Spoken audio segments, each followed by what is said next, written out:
Regulation এটা আমার কাজ না। প্রথমত এটা হচ্ছে ফেডারেশনের কাজ। ফেডারেশনের টেকনিক্যাল কমিটি আছে, ফেডারেশনের লিডারশিপ আছে।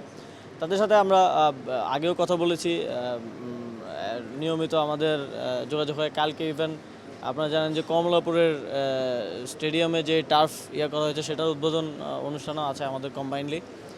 তো এটা আমি আশা করি যে ফেডারেশন দায়িত্বশীলতার সাথে দেখবে। ম্যাচের প্রেডিকশন দেওয়াটা টাফ, কারণ সেখানকার গ্রাউন্ড থেকে শুরু করে বাস্তবতা কতটুকু আমাদের পক্ষে থাকবে।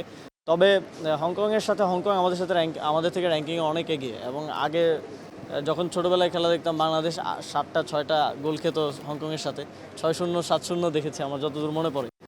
তো এই খেলাটায় আমরা ভিন্ন চিত্র দেখেছি। বাংলাদেশকে আমরা এক ধরনের রিয়াল মাদ্রিদের মতো কামব্যাক করতেও দেখেছি, যখন আমি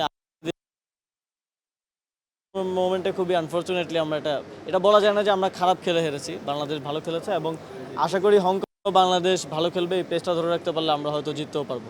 ধন্যবাদ। আজকে আর